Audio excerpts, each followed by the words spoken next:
আমি আসলে ভালো নেই সেই 16 তারিখ থেকেই। এরপর আর হয়তো আমি কোনোদিন কথা বলবো। আমাদের হাজার হাজার কোটি টাকা নাই যে আমরা দেশের বাইরে বাড়ি গাড়ি কইরা রেখে দিছি, কিচ্ছু করিনি, সব দেশে করছি। বন্যায় আছি, বিকাশ নাম্বার দিচ্ছি, টাকা পাঠান, এই কথা কোনোদিন আমি বলি নাই, কোনো জায়গায় না। আমার ফেসবুকও দরকার নাই, আমার ইউটিউবও দরকার নেই।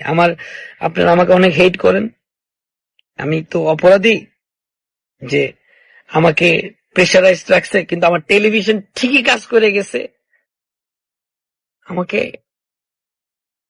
আমি ইউটিউব সব জায়গা থেকে আমি চলে যাচ্ছি। একটা বার আমার টেলিভিশনটারে দেখেন, রাত্রেবেলা আমার শো অফে 10 জন পিস্তল নিয়ে আসছে, আইসে গুলি ঠেকায় দে, শো অফের মাল আগুন জ্বালাই দিছে। আমাদের শো অফের কম্পিউটার, মাই টিভির যত এডিটিং কম্পিউটার যা আছে লুটপাট করে নিয়েছে। এটা কোনোদিন একটা স্টুডেন্ট করতে পারে না।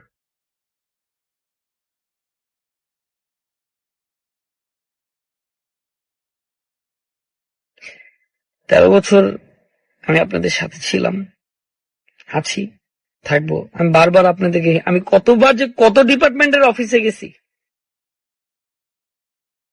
সেটা আপনারা একদিন জানতে পারবেন। আমি আরো অনেক কথা আছে, আমি বলবো একদিন, আমি এগুলো এক একটা স্টোরি বলবো। আমার সাথে এই কয়দিন কি কি হয়েছে আপনারা জানেন না, সব বলবো। কিভাবে প্রেশারাইজড হয়েছি আমি বলবো। আমার সবকিছু ধ্বংস করে দিল।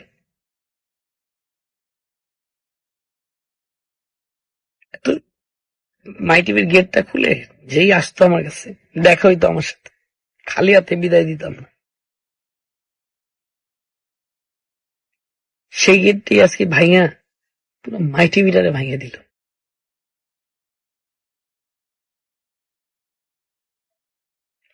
আমি তৈদিন আফ্রিদি আজকে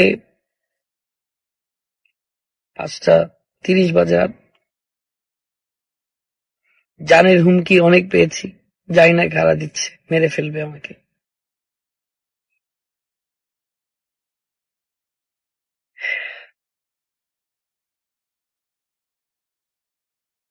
ইটের প্রত্যেকটা পাথর মনে হলে আমার বাবার রক্তে মারছে, এরকম মনে হয়েছে। অনেক কষ্ট করে বিল্ডিংটা উঠাইছি। আমি কোনো ইমোশনাল কথা বলতে আসি নাই বা আপনাদেরকে ম্যানিপুলেট করতে আসি নাই। আমি বিদায় নিচ্ছি আপনাদের থেকে, এই ইউটিউব থেকে, এই ফেসবুক থেকে, এই টিকটক থেকে। আমার যদি কখনো ভুল হয়ে থাকে আমাকে ক্ষমা করে দিবেন। একটা মেডিকেল কলেজ করতে চেয়েছিলাম, তাও আগুন জ্বালাই দিল। আমার টেলিভিশন ছাত্রদের পক্ষেই কথা বলছে, সেটাও ভেঙে দিল। আপনারা দেখেন, এটা যদি আপনারা, আমি যে কথা বলছি মিথ্যা কথা বলে দেখলে আপনারা টিকটকে যান, এটা তো একদিনের পোস্ট হতে পারে না, আপনারা তো আগের থেকে পোস্ট দেখতে পারবেন। আমি আমার টেলিভিশন রক্ষা করতে পারলাম না, কিন্তু মাই টিভি অন ইয়ার আছে, মাই টিভি চলবে, মাই টিভি চলতে থাকবে ইনশাল্লাহ। কারণ মাই টিভি গ্রাম বাংলার টেলিভিশন।